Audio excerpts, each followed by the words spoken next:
choque, paulada. Paulada como assim? Soco? O que é? Soco, paulada. Não, eles que me arrebentaram meus dentes, né? Eles me perfuraram os tímpanos, sabe?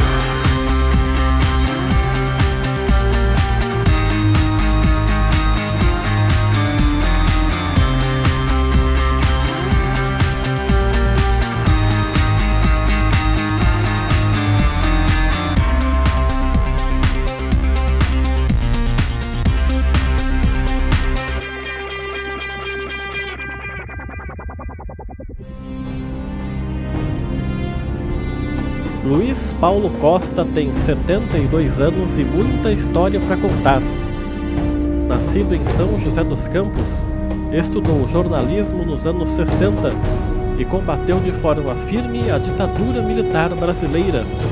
Pagou um preço alto por isso. Foi preso, teve de prestar longuíssimos depoimentos aos militares e foi torturado. O entrevistado de hoje do programa Gente em Destaque não se arrepende de nada. Se encontrou comigo na Biblioteca Municipal Macedo Soares para falar deste e de outros tantos assuntos. Na nossa conversa, Luiz Paulo vai relembrar a infância e os primeiros anos de repressão. O regime militar brasileiro, que vigorou durante 21 anos, prendeu e matou milhares de pessoas.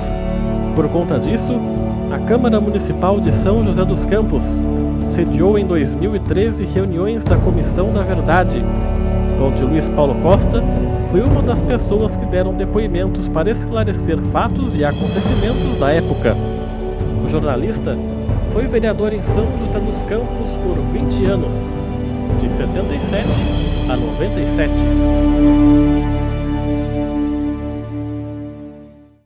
Bom, senhor Luiz Paulo, obrigado por sua presença aqui em Jacareí, por ter aceitado o nosso convite.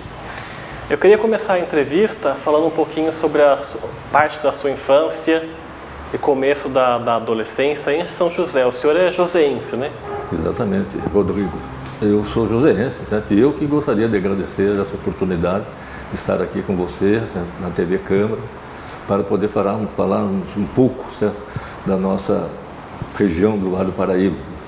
A sua família já era uma família de tradição esquerdista? Como é que era politicamente falando da sua família? A minha família não tinha envolvimento político, né?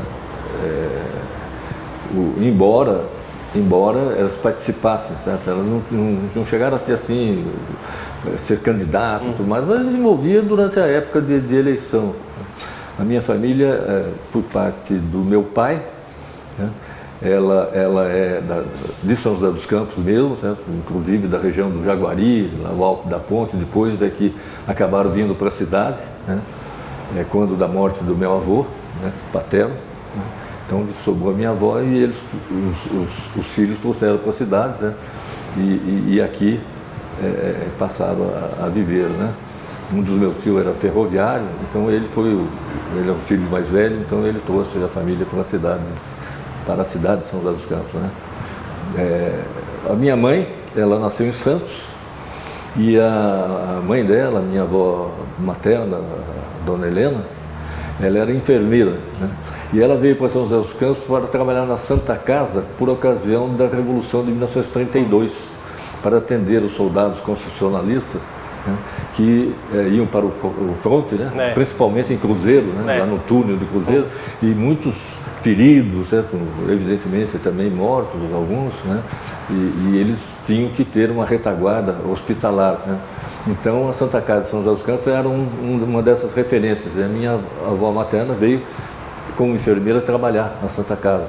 E é evidente que a minha mãe veio com ela, era pequena ainda, mas aqui eles ficaram e a minha mãe acabou conhecendo meu pai, né?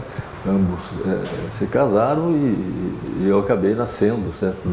Na rua 15 de novembro, era a rua principal da cidade, porque meu pai era barbeiro, né? Ele tinha uma barbearia na rua 15, que era a rua central da cidade, conhecida inclusive como Rua Direita. Naquela época, quase toda a cidade, a rua principal era chamada de Rua Direita, certo? E eu nasci nos fundos da barbearia do meu pai. Naquela época, a parteira ia na casa, né, das pessoas para o parto, né? E eu acabei nascendo nos fundos da barbearia do meu pai, na rua 15 de novembro, número 28. Mas logo ele alugou uma casa, né, na rua São José, e nós fomos para morar na rua São José, até porque anos depois, ele acabou sendo pequeno funcionário público, Bainabé na época que se chamava, né, trabalhando na coletoria estadual e no posto fiscal de São José dos Campos. Né. Então, mas isso foi anos depois. Né. E como é que o senhor começa a se envolver politicamente? Olha, já na sua adolescência? Mesmo criança, eu era levado para participar de comícios, né? Seja pelo meu pai, que eu tinha uma tia também, que ela também gostava de campanhas políticas, certo? Mas não era assim todo o tempo, né? Mas então eles me levavam muito para comícios da Praça da Matriz de São José, que era o local em que se instalavam os palanques quando das campanhas eleitorais. Era um palanque que ficava montado lá, a campanha inteirinha, e os candidatos iam lá, né, fazer os comícios e tudo mais. E quando tinha um comício que interessava ou meu pai ou a minha tia, eles acabavam me levando lá para assistir aqueles comícios. Eu era muito criança, a minha lembrança é muito pouca desse período, certo? Mas era já algo que começou vamos dizer assim, a adentrar em mim, certo? E na época, antes do golpe de 64, havia uma grande liberdade de participação. Então, quando já no ginásio, eu já comecei a me interessar mais por política, certo? Por movimento estudantil, essa coisa toda, certo? Então, comecei a participar e fui participando, mas não partidariamente, quer dizer, eu, até bom tempo, eu preferia ter, vamos dizer assim, entrada e presença em qualquer agremiação, qualquer movimento político, certo? Sem ter assim uma filiação, certo? Até porque eu, menor de idade também, na época eu não podia, né? Mas com pouco tempo, mesmo não sendo eleitor, eu passei a me envolver justamente por envolver também com jornalismo, né? A gente começava a trabalhar muito cedo na época, 14 anos, mesmo antes, e 15 anos, eu fiz um processo seletivo no CTA, Centro Técnico de Aeronáutica, para o departamento de publicações, que era a gráfica, e é a gráfica do CTA. E acabei passando nessa seleção, né? E fui já com 15 anos, já fui admitido lá para trabalhar na gráfica, no departamento de publicações do CTA. E ali eu trabalhava, quer dizer, daí eu virei gráfico. Já foi entrando no mundo ali. Daí eu virei gráfico, certo? E como tinha também uma associação de servidores públicos de São José dos Campos, que funcionava principalmente no CTA, que era o maior reduto de servidores públicos federais, no caso, eu já comecei a participar também dessa associação. Procurei saber sobre o sindicato dos gráficos. O sindicato dos gráficos era a sede em Taubaté, e eu fui em algumas reuniões lá, tá? E nos servidores, nessa associação de servidores, eu passei até a secretariar os trabalhos dessa associação. Então, comecei a me envolver, quer dizer, além do movimento estudantil, também com o movimento sindical, né? E nessa participação eu acabei até me envolvendo, comecei a me envolver até partidariamente. Na época da eleição do Jânio, em 60, o senhor já estava... Eu não era eleitor. Não era eleitor ainda? Eu tive sorte, porque não votei no Jânio. Você estava com 17 anos, né? Eu estava com 17 anos nessa época, eu não era eleitor ainda. Eu votei, a primeira voto que eu dei foi no referendo, aliás, no plebiscito do presidencialismo como parlamentarismo. 63. Né? Em 63. Né? O senhor votou em qual?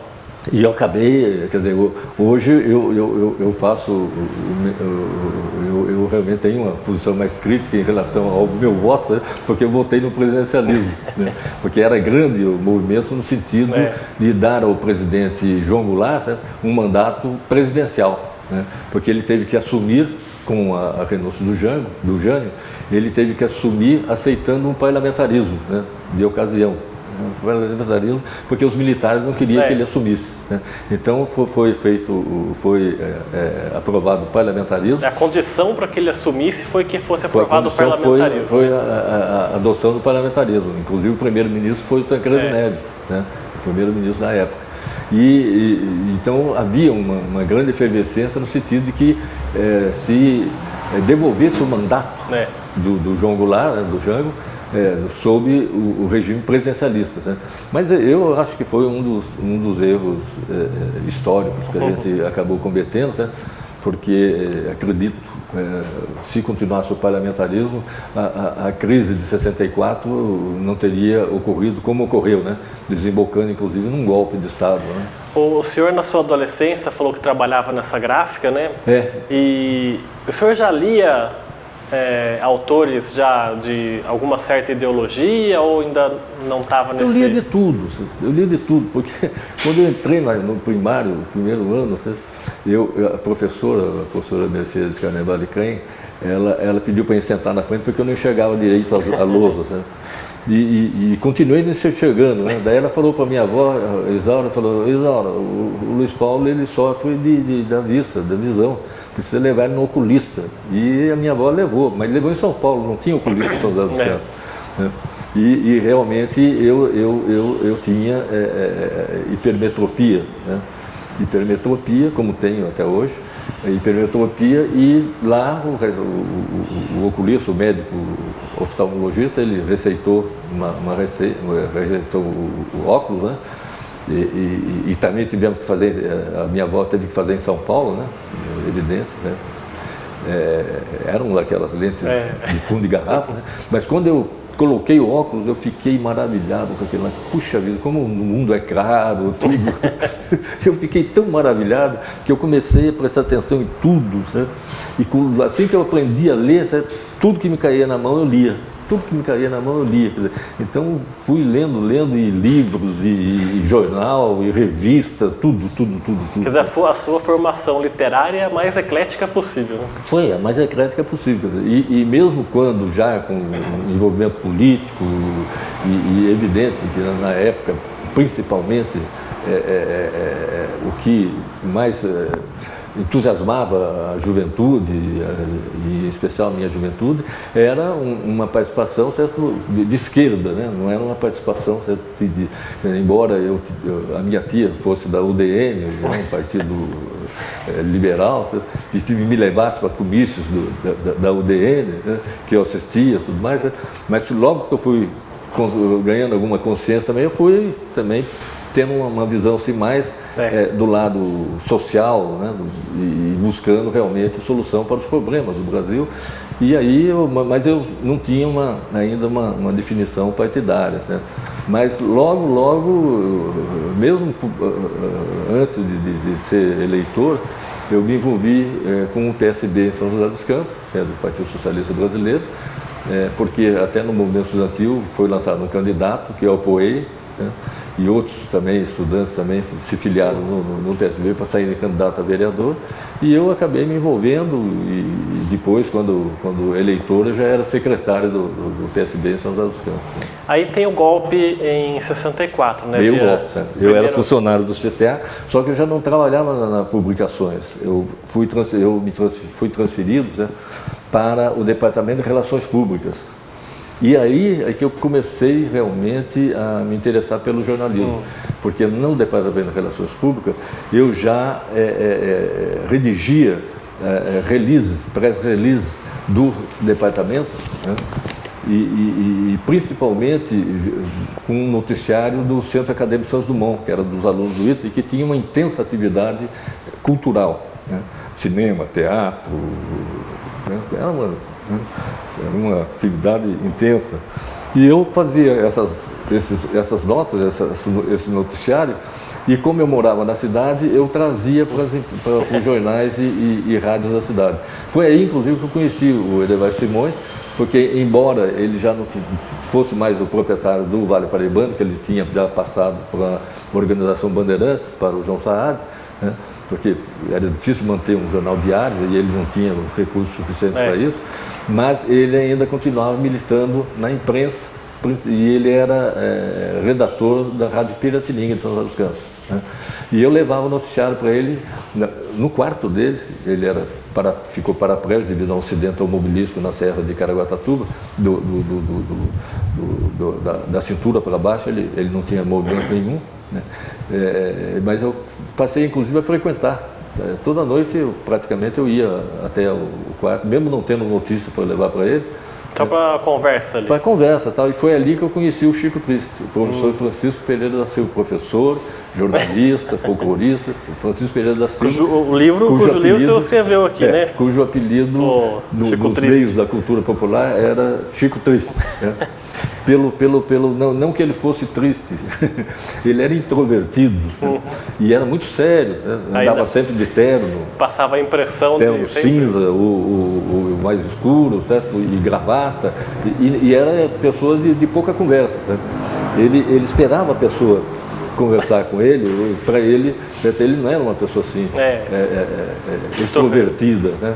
Então o pessoal achava ele muito triste, né? Achava, poxa, é o Chico, e é Francisco, né? Chico, é o Chico Triste. Que Chico? É o Chico Triste. E passou a ser Chico Triste. E quando é que o senhor começa efetivamente a já participar de movimentos que combatiam a ditadura? Já em 64 ou mais para frente? Já em 64, Zé. Por quê? Porque como eu tinha muito relacionamento com os alunos do ITA, né? Com os alunos do ITA, e eu fazia a cobertura do aluno do ITA, inclusive eu cheguei a trabalhar na RUSD, que era a Rádio Universitária de Santos Dumont, né? Os alunos do ITA foram muito visados na época, e como continuaram sendo visados pela ditadura, porque havia um embate até na aeronáutica entre o diretor do CTA, que era o brigadeiro Casimiro Montenegro Filho, e o Eduardo Gomes, o brigadeiro Eduardo Gomes, que depois veio a ser o ministro da aeronáutica, né? E nesse embate, certo, quem acabou sofrendo foram os alunos do ITA, porque a aeronáutica acabou prendendo 9 alunos do ITA em 64, né? E não só os alunos do ITA, prendeu professores do ITA, prendeu funcionários do CTA. E entre os funcionários do CTA, eu também acabei sendo preso. Em 64 isso? Em 64. Acabei sendo preso e levado para a base aérea da aeronáutica, a base aérea de Santos, né? Que não ficava em Santos, mas era como se ficasse, porque ela ficava em Itapema, né? Que é um distrito do Guarujá, né? Mas era praticamente, e é conhecido como base aérea de Santos. E lá fiquei preso, né, respondendo o tal do IPM da aeronáutica, Inquérito Policial Militar da Aeronáutica, né? Eu era muito jovem, eu não tinha nenhuma digamos assim, participação mais efetiva, né?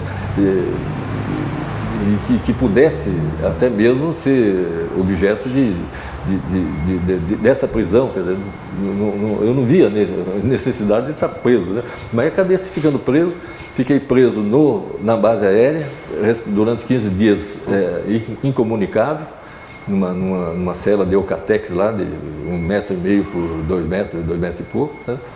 Só com uma caminha de praia e um pinico, né, para fazer as necessidades. E depois eu fui levado para o navio prisão Raul Soares, né? Eles não queriam acho que eles não queriam que eu ficasse junto com os outros presos, né? E me mandaram para o navio Raul Soares, que era um navio prisão ancorado na ilha de Barnabé, na entrada do Porto de Santos, cujo pretexto para levar era um casco, não era um navio que navegasse, certo? Era um casco, que depois, inclusive, ele foi sei lá, desmanchado e afundado, inclusive no Raul Soares, não sei o fim dele, mas de qualquer maneira, certo? Esse navio foi levado para lá porque diziam que o presídio de Santos, que as cadeias de Santos já estavam superlotadas, porque a Baixada Santista tinha um movimento sindical muito forte, muito intenso, né? E muitos sindicalistas presos. Eu mesmo, quando cheguei no navio Raul Soares, me levaram para ficar junto, né, lá na cela, lá, certo? No cubículo lá que nós ficamos, ficar junto com o presidente do Sindicato dos Estevadores, que era o Domingos Garcia, o Dominguinho, né? E eu fiquei com ele lá preso. E nessa época que o senhor ficou preso a primeira vez, como é que a sua família soube disso? Como é que foi essa repercussão na sua família? E era como assim um campo de concentração, que a gente assiste aí nos filmes aí da Segunda Grande Guerra, né, na Alemanha nazista, né?